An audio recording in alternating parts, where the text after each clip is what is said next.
boa noite para vocês, pessoas que estão aqui. Sejam bem-vindos quem estiver assistindo pela primeira vez e quem estiver assistindo a gravação também fique super à vontade. Vocês podem comentar, né, aqui no espaço aí logo abaixo do vídeo, tanto no YouTube ou, se for o caso, podem me chamar no Instagram ou no WhatsApp. Lá no link no perfil do Instagram tem um link e nesse link vocês conseguem acessar o meu WhatsApp aí, se for o caso, se aparecer alguma dúvida e qualquer coisa que seja pertinente, vocês podem me chamar. Fiquem super à vontade. Na última votação vocês escolheram Michel Foucault. Eu lembro que foi uma votação que ficou apertada. E a gente fez um segundo turno do Foucault com a Simone, e aí o Foucault acabou vencendo. Assim, eu gosto muito de filosofia contemporânea de modo geral. É um filósofo que eu aprendi mais sobre ele depois da graduação. É engraçado isso, para quem está na graduação de filosofia, pode até confirmar o que eu vou mencionar agora, mas a gente acaba que a gente não lê tudo na graduação.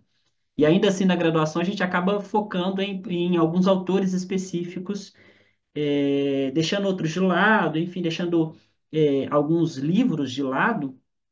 Eu cheguei a estudar o Foucault, na verdade, mais interessante do que isso, não só estudar o Foucault, numa disciplina específica, mas o meu professor da disciplina de História da Filosofia Contemporânea 2 foi aluno do Foucault. Ele passou um tempo na França, velhinho, velhinho, eu fiz disciplina com esse professor já em tempos de aposentar, mas ele foi aluno do Foucault, com um pedaço do doutorado dele que foi na França.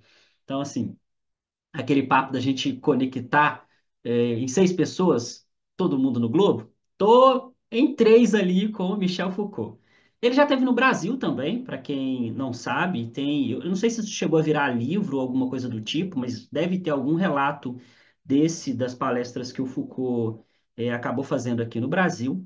Ele nasceu em 1926 e morreu, de certa forma, precocemente em 1984, com implicações do HIV. A filosofia dele é riquíssima, não só a filosofia, né, tem implicações dentro da psicologia, da história. Ele foi daqueles que, eu não sei se a gente pode usar bem essa expressão, mas acho que cabe, a expressão polímata, né, que ali transita por algumas várias áreas. Ele acaba tendo relevância em pontos para além da filosofia, e hoje eu pretendo fazer uma apresentação bem geral mesmo, que vai servir de porta de entrada, principalmente para quem quiser, de fato, estudar por conta depois, pegar o livro, né, algo do tipo, pegar alguns dos livros, eu vou mencionar aqui, pegar alguns dos livros para fazer suas pesquisas nesse sentido mais particular. A gente separa, de modo geral, o Foucault, a filosofia dele, a obra dele, em 3 grandes fases. E as obras, os livros, eles acabam sendo alocados, dentro dessas fases, de maneira bem, bem específica. A primeira a gente chama de arqueologia das ciências humanas, ou fase arqueológica, que é onde ele vai tentar compreender uma relação entre a cultura, a sociedade e o sujeito, essas variáveis, a partir de um contexto material. Tá? Então, vai tentar entender o sujeito a partir da materialidade, dentro, né, disso que a gente entende por sociedade, né, pelos atravessamentos da cultura. Aqui nessa primeira fase, essa primeira fase, inclusive, ela é um tanto quanto epistemológica, nesse sentido de compreender a coisa como ela é. Tá? E aqui vocês vão encontrar a obra História da Loucura, publicada em 61, O Nascimento da Clínica, publicada em 63, As Palavras e as Coisas, publicada em 66, e a Arqueologia do Saber, publicada em 69. Logo depois vem a fase genealógica, a fase que ele vai falar do poder, é uma fase que tenta entender as relações de poder dentro da sociedade. Aqui tem rastros nietzschianos, a gente vai acabar falando um pouco sobre isso no encontro de hoje, e talvez aqui estejam talvez as 2 principais obras do Foucault, né? Muito provavelmente a que vocês conhecem, que é Microfísica do Poder, de 78, e Vigiar e Punir, de 75. Aqui pega também uma obra da história da sexualidade, que é Vontade de Saber, que foi publicada em 76. Essa fase, a gente vai acabar falando bastante dela hoje, porque é aqui que se justifica a verdade como sendo um contexto, como sendo um construto que é histórico e atravessado pelas demandas desse contexto histórico, nessa tentativa de sair da verdade a partir de um sentido absoluto. Por fim, tem a fase ética, que de modo muito geral, se eu compreendo o mundo, se eu entendo como o mundo se relaciona do ponto de vista do poder, eu posso desenvolver, a partir de um autocuidado, né, que inclusive uma das obras dele se chama Cuidado de Si, eu posso desenvolver, a partir de um autocuidado, o modo como eu devo me comportar nessa coisa que eu acabei de descrever. Por isso que é uma fase ética, né, de etos, de movimento, essa terceira fase. Ah, se, assim, no sentido muito de indicar uma obra para vocês lerem, se for o caso, eu acho que vale a pena começar por, se eu fosse seguir esse contexto das fases, de fato, História da Loucura. Mas o Foucault, ele não tem tanta linearidade assim. Isso, na verdade, é a própria visão dele de como a história funciona. A história não é linear, daqui a pouco a gente vai falar sobre isso. Então, talvez Microfísica do Poder, Vigiar e Punir, que são obras mais conhecidas, não sejam tão ruins assim quanto Portas de Entrada. Mas ao longo do nosso bate-papo eu vou falar mais dessas obras. Pelo menos do que nos cabe aqui na aula de hoje. O que é que ele quer? Né? Se a gente tivesse aqui que definir um ponto para partir, qual é o objetivo dele? Pesquisar as histórias, a história, né, no sentido geral, dentro da história, os modos de produção e de construção de um sujeito. Isso nós vamos chamar de subjetivação. Como que um sujeito se dá dentro de uma estrutura social? Como ele se forma a partir dele e dos atravessamentos dentro do contexto que ele está inserido. E já sendo explícito, essa subjetivação, esse sujeito que se forma, não se faz por saltos, ou perdão, não se faz de maneira absoluta, se faz por saltos e rupturas, de modo que esse sujeito ele não tem, por exemplo, um valor a priori, mesmo que alienadamente ele se feche em caixinhas e se tome por um valor a priori, mas em essência não tem esse valor. Essa subjetivação, ela se faz por saltos e rupturas e, portanto, não é um processo cumulativo. Essa crítica ao que seria cumulativo é uma crítica moderna, ou melhor, é uma crítica em relação à modernidade. Pois bem, por quê?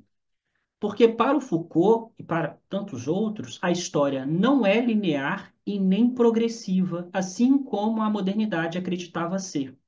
Os modernos, a galera dentro de um contexto iluminista, que acreditava que a razão seria fundamento do todo e que se você seguisse um construto puramente racional, você conseguiria responder às coisas do mundo e a humanidade avançaria dentro desse contexto.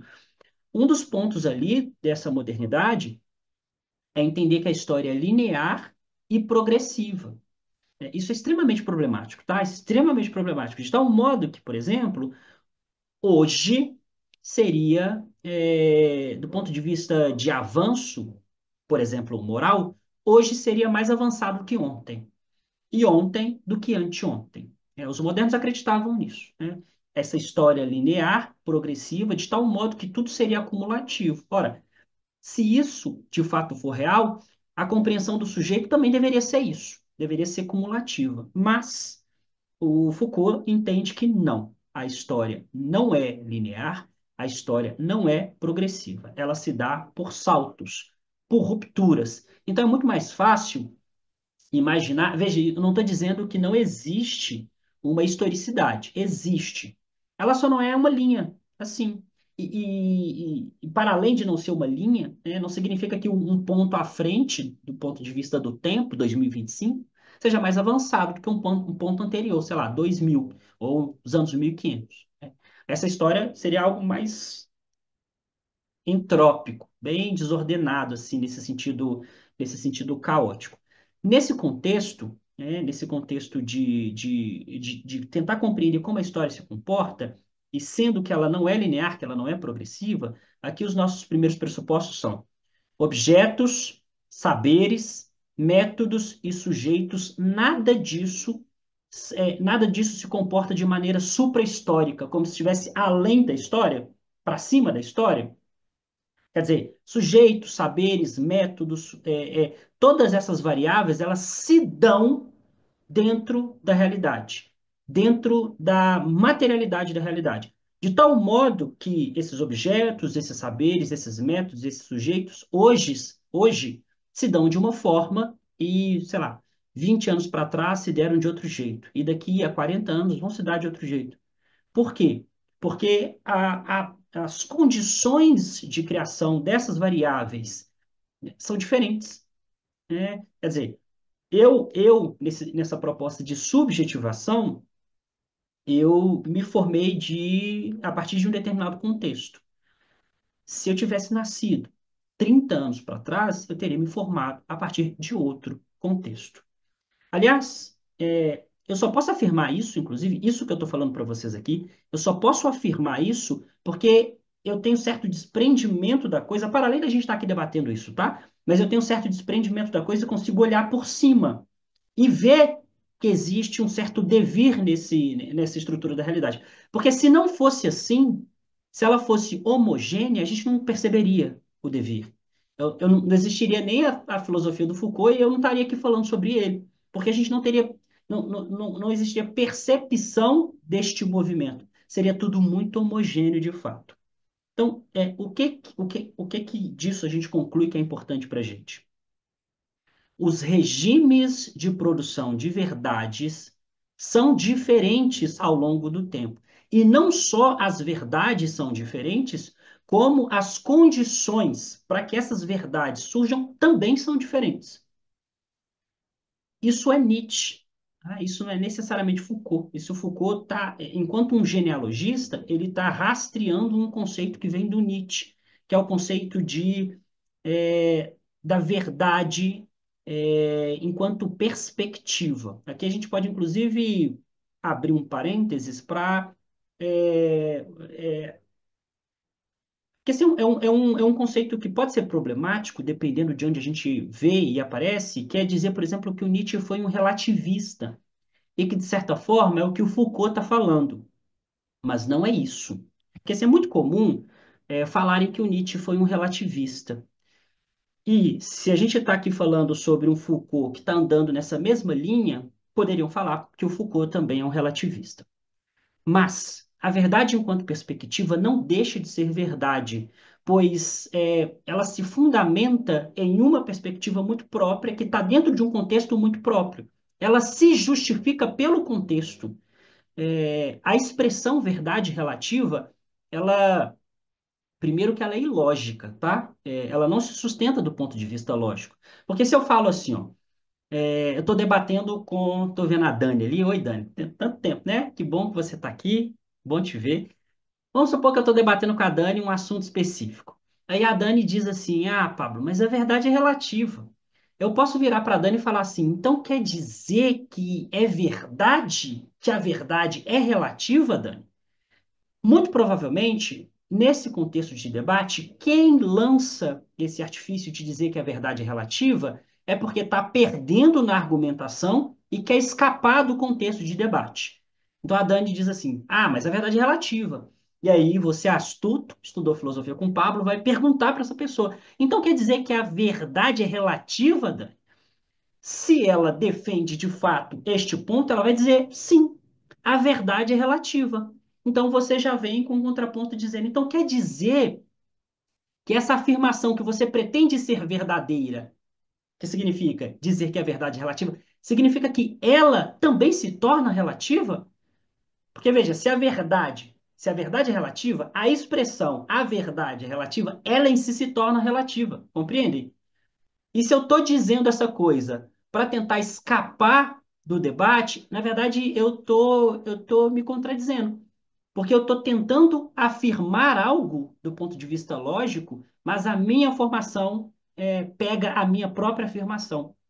né? Se a verdade de fato for relativa, significa que essa expressão também se torna relativa. Ora, se ela é relativa, ela é mera opinião, ela não é um conhecimento, ela não vale enquanto conhecimento. E o Nietzsche sabia disso, e o Foucault também sabia disso. Então, a verdade, ela não é relativa. É dizer, o que que esses caras estão dizendo? Que a verdade é contextual, depende de onde ela está inserida e dos atravessamentos de onde ela está inserida. Dizer que a verdade é assim não significa que ela é relativa. Ela é uma verdade em perspectiva dentro de um determinado contexto. Daqui a pouco vai ficar claro, tá? E aqui a gente ainda está chateando coisas um tanto quanto abstratas. O ponto que a gente precisa chegar aqui é verdades e mentiras são construções sociais e históricas, dependentes do contexto social e do contexto histórico. Portanto, esses caras não eram relativistas. Existe uma verdade que está vinculada a um contexto. Como que o Foucault vai justificar isso? Porque é fácil simplesmente falar, olha só, a verdade é assim que se faz, é assim que ela se constrói, ponto. Um bom filósofo justifica a coisa, dá exemplos. Ele vai escrever alguns livros para falar sobre isso. O caminho que eu escolhi trilhar para a gente bater papo sobre isso é o caminho da história da loucura. Nós vamos falar sobre o conceito de loucura. Nós vamos tentar entender como que, a partir daquilo que é entendido como louco e normal, demonstra, justifica esta verdade sendo uma verdade enquanto perspectiva. Pois bem, o que que é normal? Antes de eu avançar, uma pergunta, assim, se vocês quiserem falar, se quiserem comentar no chat, o que que é ser normal? O que que é ser louco? Alguém consegue dissertar um pouco sobre isso? O que que significa isso?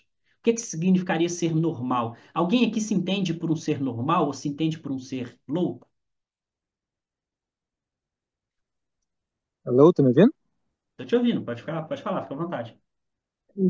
Não existe que o conceito de insanidade seria refazer a mesma coisa duas vezes e esperar resultados diferentes? Sim, eu não sei se é uma pergunta ou se você está afirmando. Parece uma pergunta, é isso? Sim, uma pergunta. Eu não sei se isso é. Eu nunca li nada especificamente com esse conceito, mas pode ser uma premissa nossa aqui, poderia ser. Poderia ser, sem problema nenhum. Olha lá, vou completar com o que estão falando lá, ó, no chat. Vou ler porque, como na gravação não pega, até para quem estiver assistindo a gravação pegar o que está sendo dito. A normalidade envolve uma padronização. Ricardo, esse ponto vai ser importante para a gente, tá? A normalidade envolve uma padronização. Isso aqui vai fazer sentido daqui a pouco. O Walter, normal, matematicamente, é ser próximo da média. Se essa média for essa padronização, vai fazer sentido daqui a pouco também. Depende da sociedade onde a pessoa está inserida. Isso, Maria. Ó, Maria, você tá aí também? Que legal. É, Denise, normal como homogêneo, né, com a maioria. Aline, talvez o louco seja aquele que não consiga se encaixar dentro dos padrões sociais combinados. Acho que vocês estão indo um pouco na direção de onde nós vamos, né? Dizem que quem rasga dinheiro é louco. Fernando e Daniela é definido socialmente. O que que é normal, o que que é louco. Pois bem, vamos tentar justificar isso. É, Até a modernidade, veja bem, modernidade aqui eu vou tomar como valor de referência século XV, século XVI, início da modernidade, tá? Então, até a modernidade não havia uma intensa diferenciação daquilo que é entendido como normal e louco. Por quê?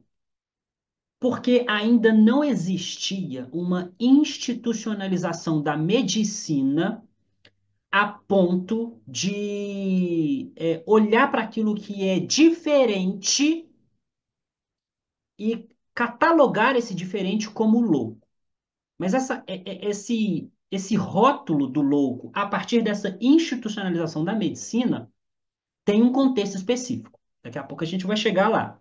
Mas o ponto é, até a modernidade, existia um trânsito muito fluido, muito natural entre a razão e a loucura, de tal modo que ser louco era um modo de ser e um modo de saber, a tal ponto que loucos eram procurados como objeto de conselho, como objeto de quem está ali para te dar um direcionamento. E veja, isso até a modernidade.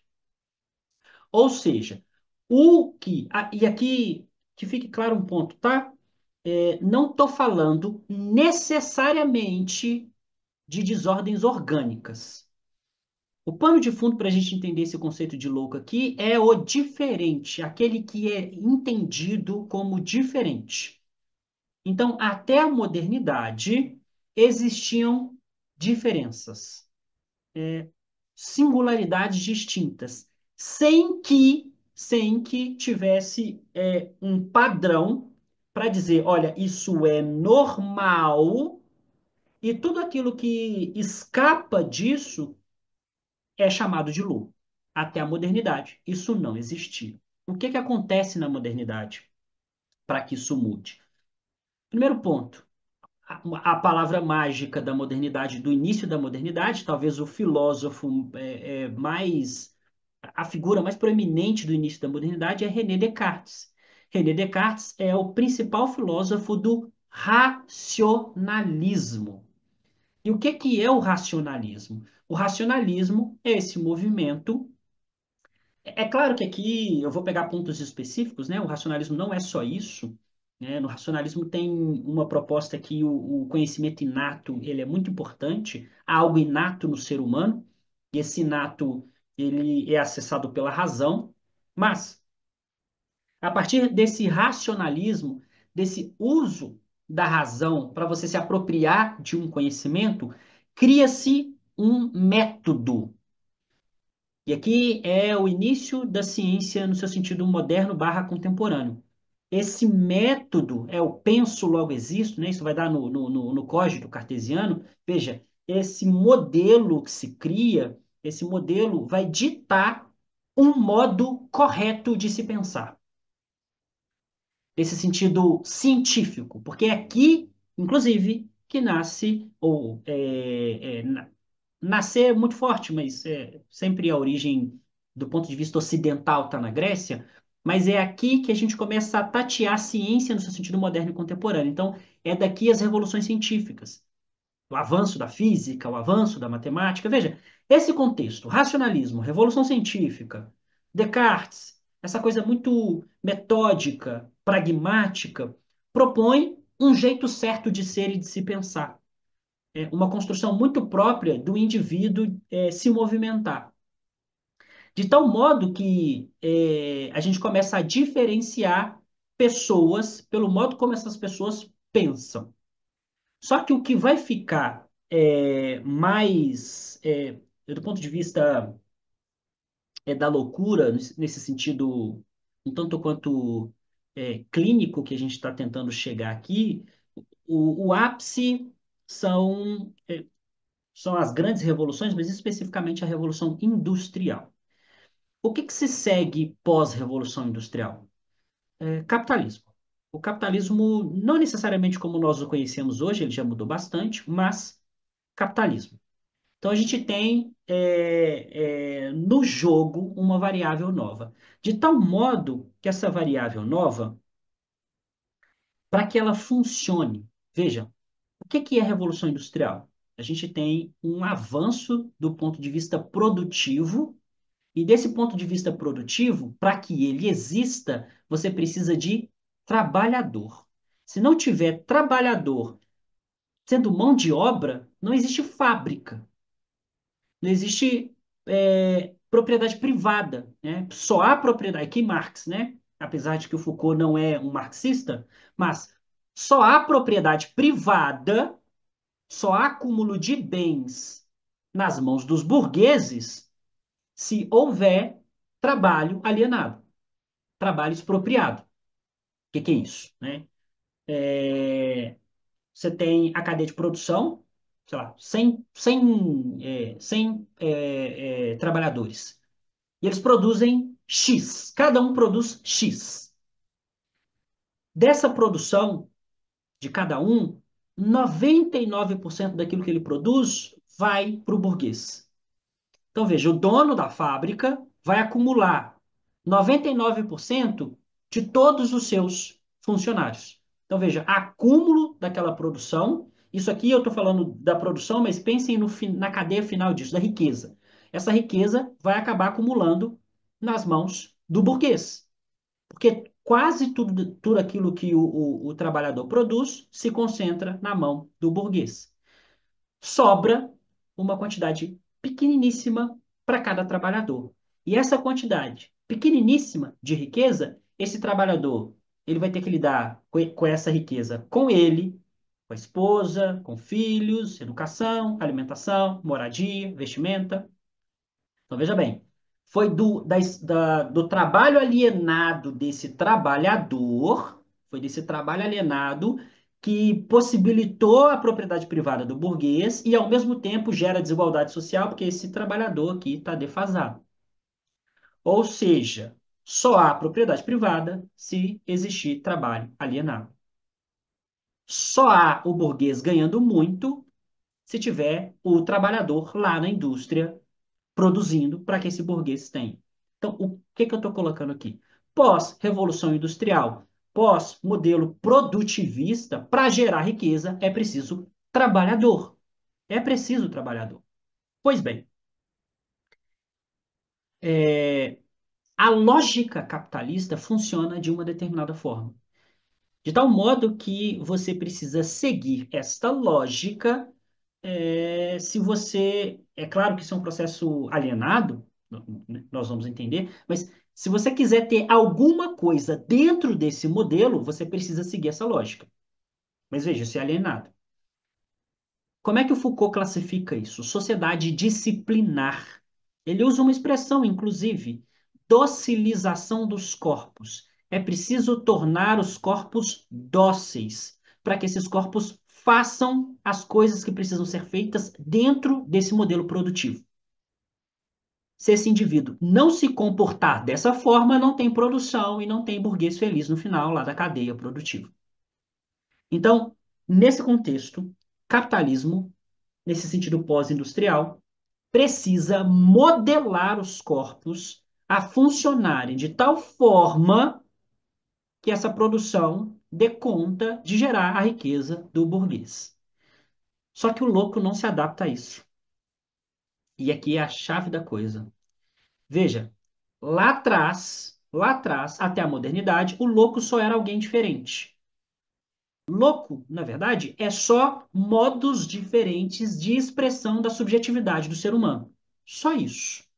A partir da modernidade, com a institucionalização da medicina, essa construção que eu fiz aqui do Descartes, do método, e com o avanço do capitalismo pós-revolução industrial, começa-se a se rotular indivíduos como loucos, porque a lógica de existência desses indivíduos é uma lógica contrária ao modelo produtivista. Esses indivíduos, eles não se adaptam ao modelo produtivista do capitalismo. Não produzem. Se eles não produzem, eles são um problema. Se eles são problemas, eles precisam ser apartados da estrutura social, porque senão eles vão atrapalhar o modelo correto de funcionar. É nesse contexto aqui que a gente fala ou o Foucault fala, né? Dos modos como eu posso apartar esse indivíduo da estrutura social. Um dos exemplos são os hospitais psiquiátricos.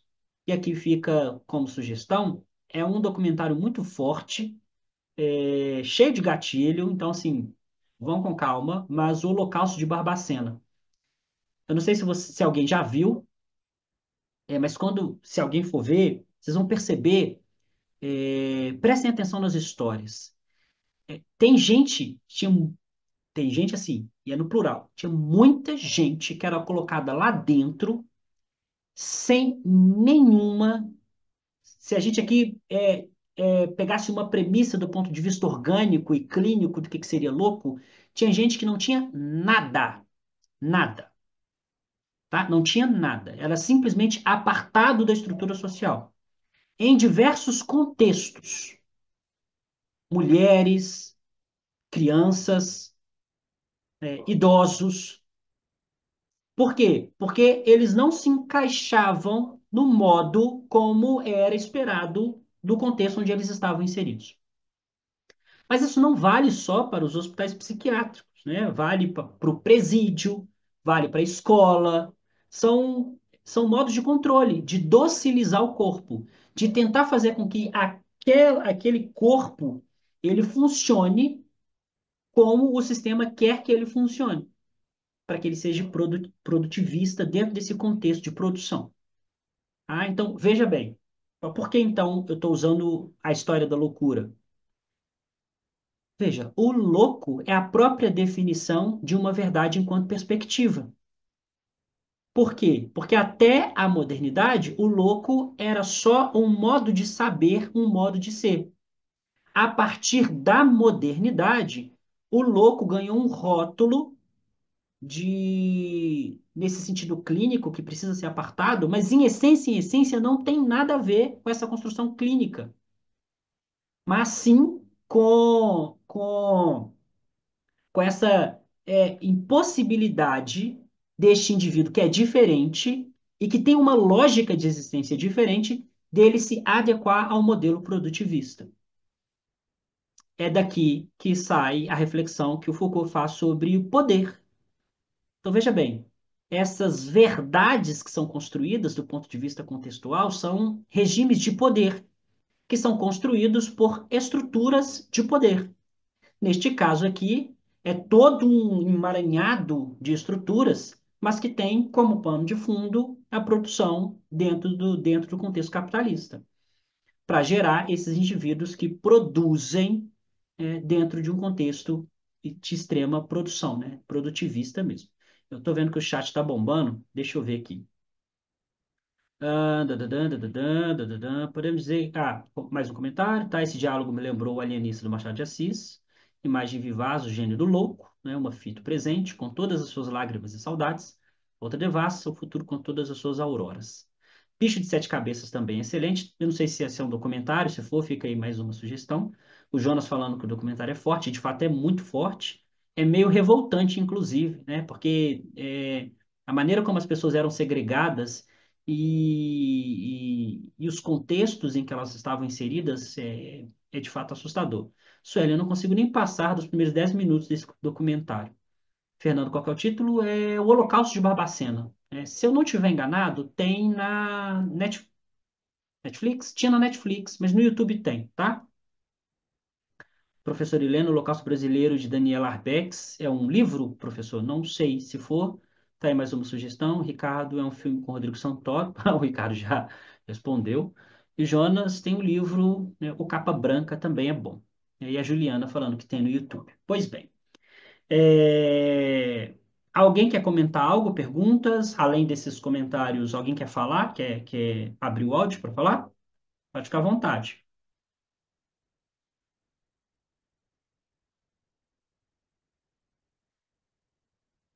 Pois bem.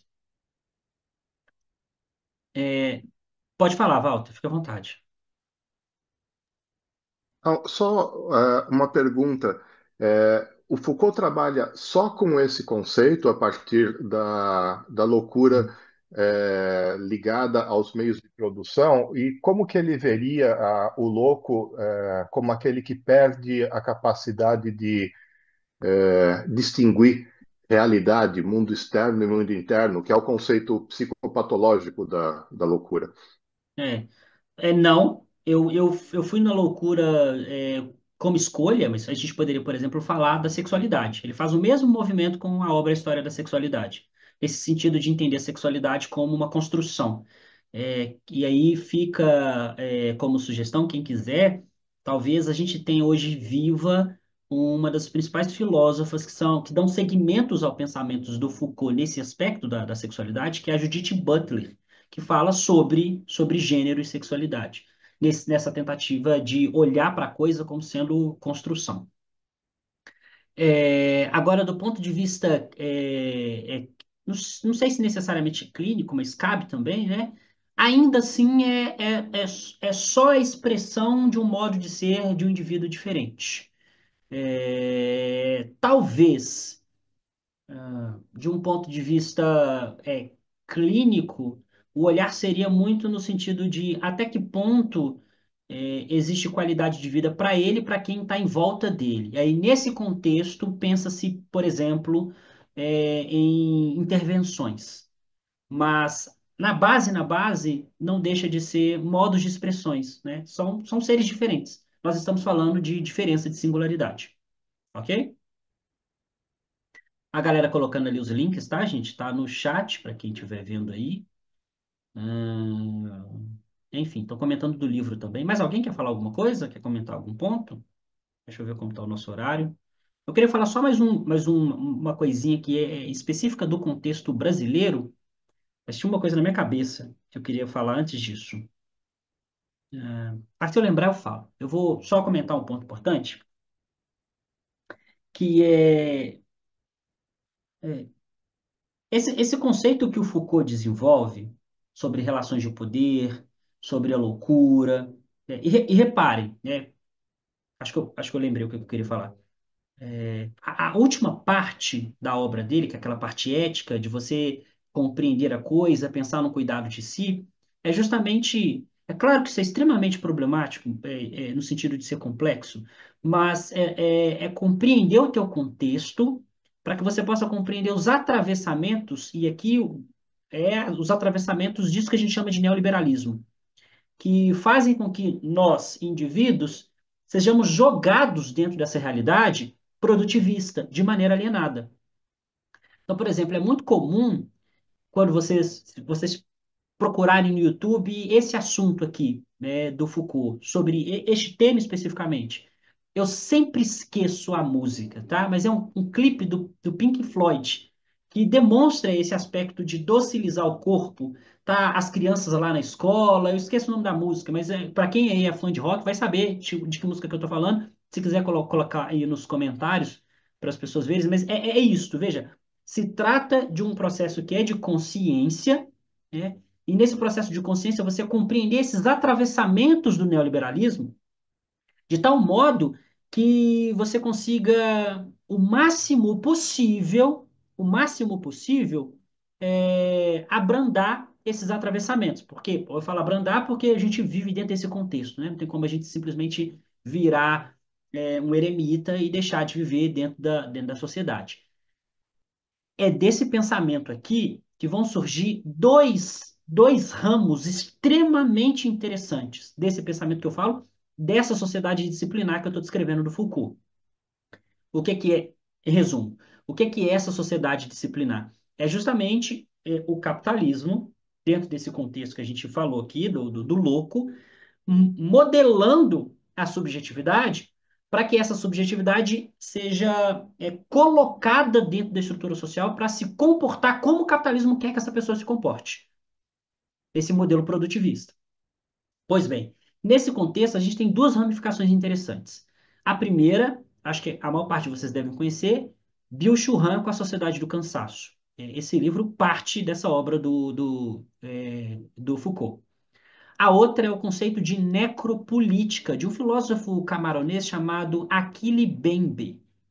Eu vou comentar um pouquinho desses dois pontos para que vocês possam compreender como que se transiciona do Foucault para esses dois pontos. Na Sociedade do Cansaço, especificamente, que é o livrinho roxo do Byung-Chul Han, editado pela Vozes, pela editora Vozes aqui no Brasil, o que que o Byung-Chul Han vai fazer? Ele vai dizer o seguinte: já não estamos mais na sociedade disciplinar descrita pelo Michel Foucault.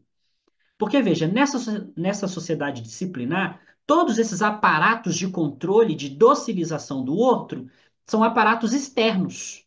Então, é como se tivesse uma grande estrutura externa apontando para o indivíduo e, nesse aspecto disciplinar, controlando de fora para dentro. É o papel da escola, é o papel do hospital psiquiátrico, é o papel da prisão. Veja, é um aparato externo que controla por fora esses indivíduos. Essa é a sociedade do Foucault. O Byung-Chul Han vai dizer, já não estamos mais nessa sociedade disciplinar, porque, e aí isso é uma característica interessante do capitalismo, é uma adaptação, o capitalismo faz isso muito bem. O capitalismo percebeu um ponto que a pedagogia também percebeu, que é condicionar pelo medo não é tão efetivo do que estimular. Quando se pensa, por exemplo, no contexto da palmatória, quando batia-se lá na mão das crianças para ela parar de fazer alguma coisa, ela parava de fazer alguma coisa porque ela aprendia o certo e o errado? Não, ela parava de fazer alguma coisa porque ela tinha medo de apanhar de novo. Isso é condicionar, é esse o contexto da sociedade disciplinar do Michel Foucault. E o Bill Churran está dizendo, olha, isso não funciona tão bem mais. E o capitalismo percebeu isso. Nesse contexto, a gente sai dessa sociedade disciplinar e entra na sociedade positiva, que é a sociedade do cansaço. Como que se dá essa transição? O controle, que antes era externo, dessa coisa de fora apontando para os indivíduos, agora é interno. E não é mais uma estrutura alheia ao indivíduo, é o próprio indivíduo. Por isso que o Bill Churran usa a expressão sociedade positiva, porque nesse contexto,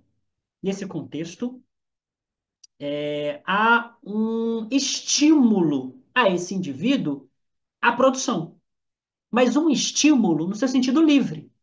É o que recentemente, coisa dos últimos 15 anos, o termo que ficou famoso é a uberização da vida. É o empreendedor de si mesmo. É você ser o seu chefe. É você, nesse sentido ilusório, meritocrático, acreditar que você, sendo empreendedor de si mesmo, vai dar conta de ascender socialmente. E por que que funciona tão bem? Porque justamente pelo aspecto pedagógico da coisa. Antes era algo externo, que apontava o dedo na tua cara e te controlava pelo não. Inclusive o Bill Churran usa essa expressão. Era uma sociedade negativa. Então você era condicionado. Agora, nessa sociedade positiva, você é estimulado. E não precisa mais de ninguém do lado de fora. Porque o próprio contexto faz isso. Daqui a pouco eu dou um exemplo. O próprio contexto faz isso. E você se estimula. Você é seu chefe. É você que aponta o dedo na tua própria cara e faz o movimento. É quando, por exemplo, você pensa assim: nossa, eu devia estar fazendo isso. Eu devia estar fazendo aquilo. Nossa, o meu concorrente está fazendo. O trabalha enquanto eles dormem, né? Se eu não fizer algo, vou perder o meu trabalho, porque aquele outro lá vai estar fazendo. Qual que é o exemplo típico do Bill Churran? É as redes sociais, o Instagram. Por que sociedade positiva? Vamos supor que você tem um Instagram da área X. Aí você entra lá. Aí você vê o seu coleguinha que faz a mesma coisa que você, tá lá produzindo igual louco. Só que veja, ele tá mostrando isso. Ele tá mostrando isso, ele tá produzindo. Aí você olha para aquilo e fala, eu devia estar fazendo também. Isso é a sociedade positiva. Você está sendo positivado por aquilo que você está vendo. E aí você começa a. E aí a outra expressão, sociedade do cansaço, você começa a produzir, nesse sentido de esgotamento, muito mais do que você dá conta. E aí você vai produzindo, porque você está sendo estimulado pelo outro. Só que veja, é uma retroalimentação, porque veja, a sua expressão também está estimulando esse outro. Mas em essência, nenhum dos dois está de fato produzindo algo substancial. É só uma retroalimentação que leva a um desgaste. Por quê? Porque está um estimulando o outro e no fim está todo mundo cansado. Cansado na expressão do Bill Churran. No primeiro capítulo de Sociedade do Cansaço, ele fala depressão, ansiedade, burnout, todas essas condições atuais, para ele está dentro desse contexto, desse indivíduo que está sendo atravessado por essa positivação e se expressando assim. Por quê? Nesse capitalismo tardio tecnológico, não importa, o parecer ser é muito mais importante para o ter do que ser de fato. Veja, parecer ser é muito mais relevante para o ter do que ser de fato. Isso é a sociedade positiva. Você mostra algo que não é real. A vida nas redes sociais nesse sentido positivo, não é real. E essa coisa que está sendo mostrada, esse parecer ser, vende muito mais do que ser de fato. E aí você, na tua área, olha para as pessoas que fazem o mesmo que você faz, você é positivado por essas pessoas. E você também começa a fazer, mesmo que não esteja fazendo propriamente. E aí fica esse processo de retroalimentação, né? E aí, por que que de fato funciona? Porque quem que se cobra? É você que se cobra. Se antes tinha alguém de fora apontando o dedo, agora é você que se cobra.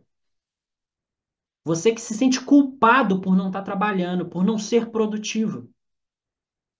E mais, se lá atrás você trabalhava de segunda a sexta, às vezes sábado, hoje você trabalha todo dia, teu WhatsApp está logado o tempo todo, seu Instagram está logado o tempo todo. Se alguém te mandar mensagem de madrugada e você estiver acordado, você vai responder, você vai olhar, vai dar aquele visto. Nós estamos conectados o tempo todo. Não há mais, e um dos pontos que o Bill Churran coloca na obra, a necessidade do ócio como base de criatividade. Não temos mais ócio. Porque quando a gente chega em algum ócio, vem a má consciência. Desse estado de, olha só, eu devia estar produzindo, eu devia estar fazendo alguma coisa, porque senão eu vou perder para aquele que está fazendo, para aquele que está produzindo. Então ele até tem um livro desses, né, dessa coleção que ele produziu, que se chama eu acho que tá Vita Contemplativa, que ele vai falar da importância do ócio nesse processo de criação nas mais diversas áreas, tá? A gente precisa do ócio para criar. A gente precisa dessa estrutura para de fato expressar a nossa subjetividade. Nesse contexto, a nossa subjetividade está completamente raptada por esse modelo positivo, tá? Daqui a pouco eu falo da necropolítica, eu vi que tem alguns comentários no chat. Deixa eu ver. Agora, cada um é o empresário de si mesmo, né? Se exercitou a melhor versão. Tem até uma frase do Bill Churran, né? Eu postei ela recentemente, inclusive. O indivíduo se explora e acredita que isso é autorrealização, né? Ele se explora nesse sentido de, olha só, eu vou, eu vou ascender socialmente dentro dessa construção, mas ele não faz esse movimento. Ele não ascende socialmente. Não é tão simples assim furar essa bolha, sair de uma estrutura social e entrar em outra somente dentro de uma compreensão do trabalho, principalmente porque o trabalho, no fim, ele é alienado. Denise, a ideia do panóptico, né, não inicia essa ideia de atuar um controle, né, interno mais do que externo. O panóptico tem referência ao Foucault, né, ele fala sobre essa estrutura, o grande olho, né, que tudo vê, essa coisa esse símbolo disso que está de fora, que controla. O ponto é que agora, para o Bill Churran, agora essa coisa está dentro, né?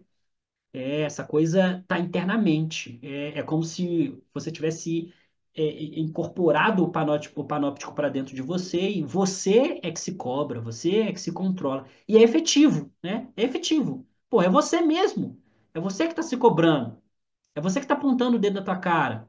É você que fica com a má consciência porque você acha que de fato deveria estar produzindo mais.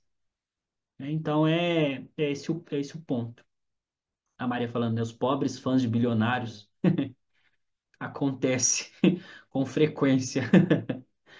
Ok? Perguntas, comentários? Eu vou citar o outro, o conceito de necropolítica que eu mencionei também. Pois bem, o conceito de necropolítica do outro filósofo, Achille Mbembe, ele vai problematizar o Foucault. Tudo isso que a gente viu do Foucault, né? Da sociedade disciplinar, enfim. Ele vai olhar para isso e vai falar assim: olha só, isso é assim? É. Explica bem? Explica. Mas a Europa? Porque países que foram colonizados precisam considerar as implicações da colonização. Então, é daqui que o Achille Mbembe vai escrever. Tem dois livros, tá? Eu citei os livros do Foucault e do Bill Churran. Talvez os dois livros que sejam referências do Achille Mbembe sejam o que se chama Necropolítica, é um livrinho verde, fino, é, dá para ler num dia, no sentido de quantidade de texto, mas de profundidade já vai provavelmente levar mais tempo. E tem um outro que é um calhamaço enorme, que se chama A Crítica da Razão Negra, tá? Enorme. Então, nesses livros, ele vai teorizar sobre isso. sobre as implicações do colonialismo em sociedades que passaram pela colonização. A gente tem que considerar alguns aspectos para além daqueles que o Foucault coloca para jogo. É nesse contexto que ele cunha o termo necropolítica. A definição mais formal e simples, talvez, de necropolítica é a gestão pela morte. Simples. É a gestão que o Estado faz. E veja bem, tá? Eu estou usando a expressão Estado, eu não estou usando a expressão governo. Por que que eu estou usando a expressão Estado? Porque governo é transitório, é feito por pessoas. O governo é quem a gente elege, coloca lá. O Estado é a própria Constituição. Tá? É a forma como o Estado gere, porque o ponto é, de modo geral, essas pessoas, os governantes, eles mudam. Os governantes mudam, mas a necropolítica continua lá. Porque a raiz da coisa está na própria estruturação do Estado. Então, é a forma como o Estado gere pela morte. Exemplos. Políticas públicas.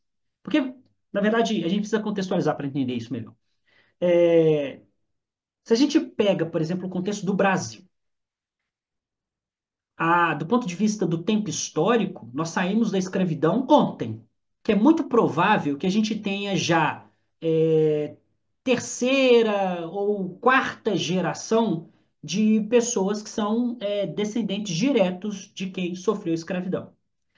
Veja bem, se a gente volta lá atrás, vamos imaginar logo, sei lá, os primeiros 2, 3 anos, logo após a escravidão. O que que aconteceu com esses escravos? Continuaram escravizados. Em essência, eles continuaram escravizados.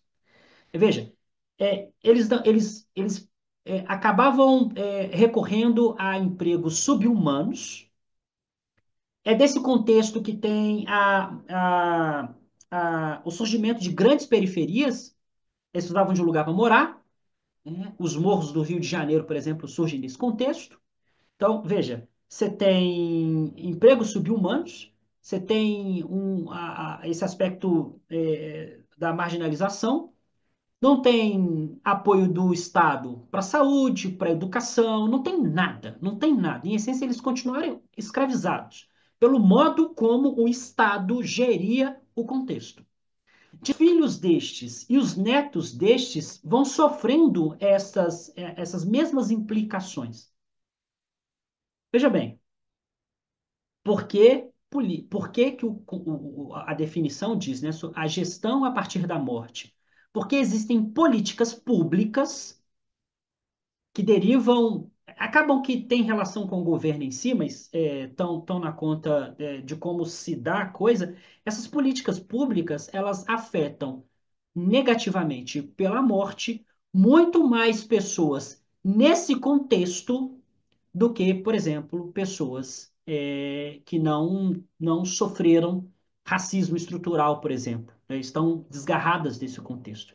Talvez um exemplo, quem que morre geralmente em invasões de favelas no Rio de Janeiro com bala perdida?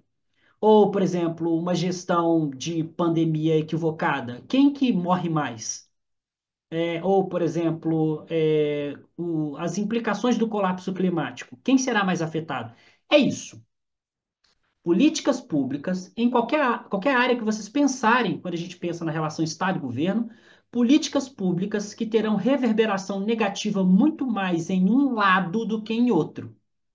Porque este lado especificamente, ele tá atravessado até as entranhas do ponto de vista histórico de uma estruturalidade que colocam eles nesse contexto, né? Nesse contexto de um atravessamento negativo disso que vem do Estado, disso que vem dos governos. Isso é necropolítica. Isso é desenvolvido por esse filósofo camaronês, a partir do Foucault. Quer dizer, ele avança o pensamento do Foucault para as sociedades que foram colonizadas. Ou seja, Foucault funciona bem na Europa. A gente precisa pensar alguma coisa para as sociedades que passaram pela colonização. Ok? Perguntas, comentários? Deixa eu ver aqui, tem um burguês por trás disso também? O Fernando, por trás de quê, Fernando? Não sei. Escravizados foram jogados para morrer à própria sorte, enquanto muitos estrangeiros até terras ganharam para produzir. Ricardo colocando aqui exemplos, né? Antes de, antes da gente continuar, eu vou passar para vocês. Como sempre, quando a gente termina, eu mostro para vocês. Aqui já tem uma galera que estuda comigo, né? Walter tá ali, a Ju tava aí no meio também, né? Ju, a Fafá tá ali embaixo. Talvez tenham mais pessoas aí, me perdoem se eu estiver deixando passar, tá? Deixa eu compartilhar com vocês, que é a plataforma onde nós estudamos sistematicamente filosofia. Deixa eu só abrir no grande aqui. Lá, por exemplo, a gente tem um módulo completo sobre o Foucault, e obviamente lá eu consigo explorar com mais detalhes tudo isso que a gente falou aqui. Eu acho que já deve estar aparecendo para vocês. Isso é uma imagem de dentro da plataforma, tá? Vocês podem acessar tanto pelo computador quanto pelo aplicativo no celular de vocês. Cada pastinha dessa é um módulo. Então, sei lá, vocês foram aqui para baixo. Se vocês quiserem estudar o Foucault, como nós estamos estudando ele aqui agora, clicou aqui, tem uma, duas, três, quatro, cinco, seis, sete, oito aulas só do Foucault. E aqui, obviamente, eu exploro com mais detalhes tudo que a gente falou aqui, tá? Ou sei lá, isso aqui nos encontros gravados, tá? Então, tem aulas gravadas e tem encontros ao vivo. Sei lá, vocês querem estudar o Nietzsche. Eu acho que, eu não sei nem quantas aulas tem do Nietzsche aqui. Eu acho que deve ter 13 aulas no total. Porque tem essas aulas gravadas aqui do Nietzsche, mas também tem aulas do Nietzsche ali embaixo, dentro do módulo de filosofia da psicanálise. Aqui tem aulas que misturam psicanálise com filosofia. Tudo cursos gravados, tá? Mas também tem aulas ao vivo. Nos encontros ao vivo, a gente geralmente lê alguma coisa. A gente faz clube do livro. Inclusive, tem Bill Churran, que a gente acabou de mencionar, tem Sociedade do Cansaço aqui. Tem também, recentemente, a gente leu Genealogia da Moral.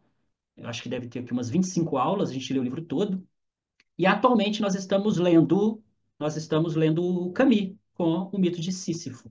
Nós estamos na aula 10, se contando a aula 00, então são 11 aulas. E isso nos encontros ao vivo, tá? Nós estamos com o Camille. Nas aulas gravadas, atualmente nós estamos fazendo dois cursos. O de filosofia política, inclusive eu vou explorar assuntos que nós falamos aqui hoje.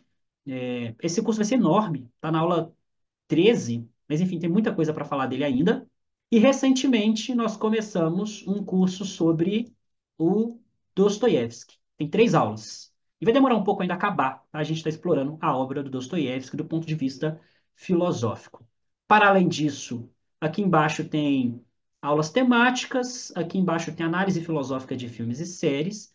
Mais embaixo, aqui tem aulas livres, a gente entra e debate assuntos abertos, né, sem ter tanta centralidade. E aqui embaixo tem material em PDF. Tanto livros que não são meus, se tiver alguém da Polícia Federal aqui, eu não estou falando nada disso. Alguns são domínio público. E outros que eu mesmo escrevi, tá? Tem coisas aqui que são e-books meus que eu compartilho com vocês. Por exemplo, esses aqui do Nietzsche, do Karl Marx, do Platão, do Aristóteles, enfim, vocês podem baixar e ficar à disposição de vocês. Inclusive, deixa eu mostrar para vocês. Opa, deixa eu interromper aqui. Como são esses materiais? Como são esses materiais? Aqui. Esses materiais são os que eu escrevo, tá? Eles são desse jeito assim, ó, bem esquemático, com imagens, eu exploro imagens. Esse aqui é um e-book sobre existencialismo. Daqui a pouco eu falo sobre ele. Eu exploro imagens, fluxos do tempo. Eu acho que fica mais acessível do que o modelo de artigo tradicional. Antes eu escrevia no modelo de artigo tradicional.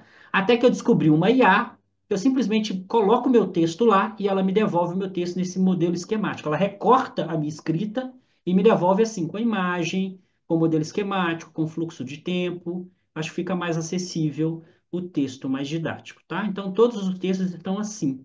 Eu acho que é mais fácil para assimilar e os textos estão assim disponíveis lá na sociedade. Quem tiver interesse de participar, me chama no privado assim que a gente acabar aqui. E existe uma mensalidade para participar de lá. A mensalidade é R$ 49,90 por mês. Eu sei que algumas pessoas não têm condição de arcar com esse valor. Se for esse o caso, me chama também, que a gente tem bolsas, a gente pode conversar sobre isso também. E sobre o e-book do existencialismo, ele é à parte. Esse e-book eu acho que está R$ 24,90. Me chama que eu te mando o link para acessar esse e-book também. Perfeito? Deixa eu ver se tem alguma coisa no chat. A Márcia.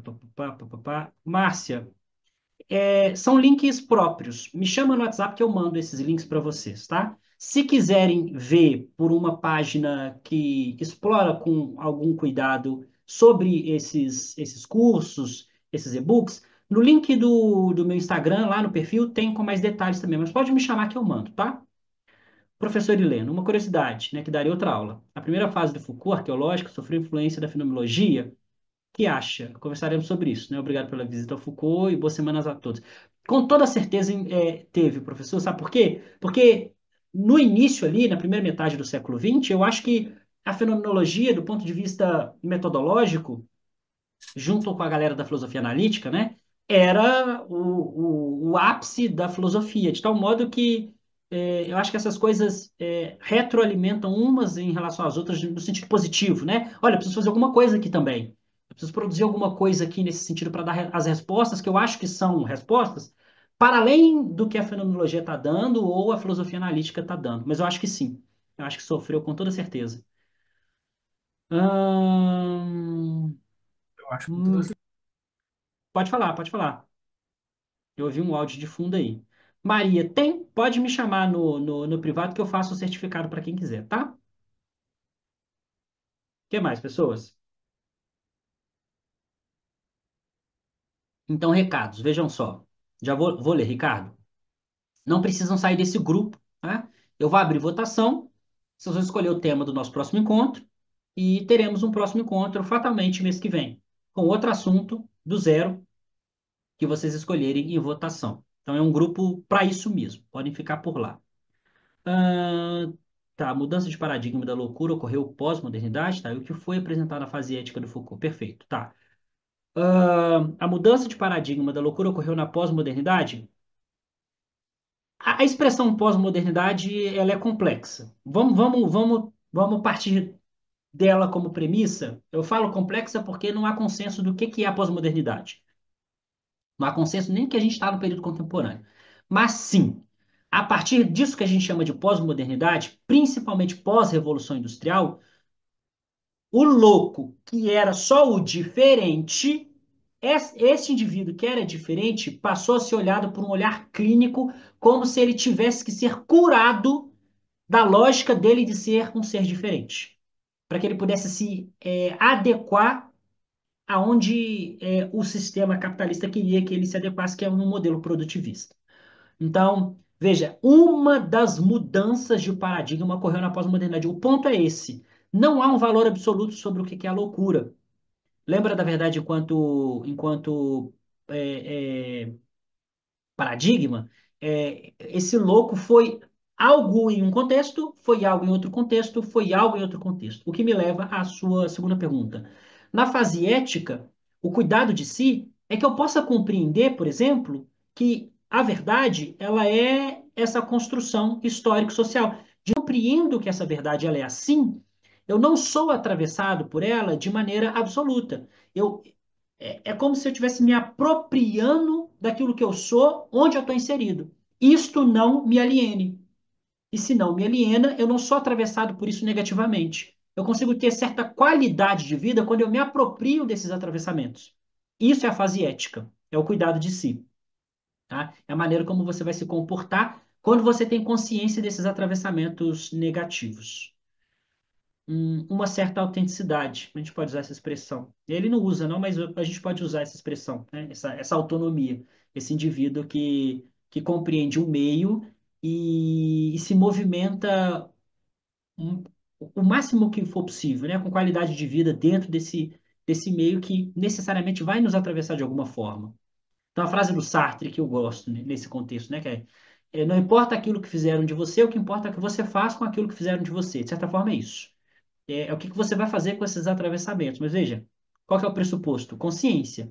Porque para fazer alguma coisa desses atravessamentos, você precisa compreender o que que são esses atravessamentos. Ok? Perfeito. Pessoas, é isso. Muito obrigado pela presença de vocês. Nos encontramos numa próxima. Quem quiser saber mais detalhes da plataforma, vejo vocês no privado. Valeu, Maria. Eu que agradeço. Quem quiser certificado, me chama também, tá? Que eu faço um certificado para vocês. E é isso. Valeu. Boa noite. Um abraço. Até a próxima.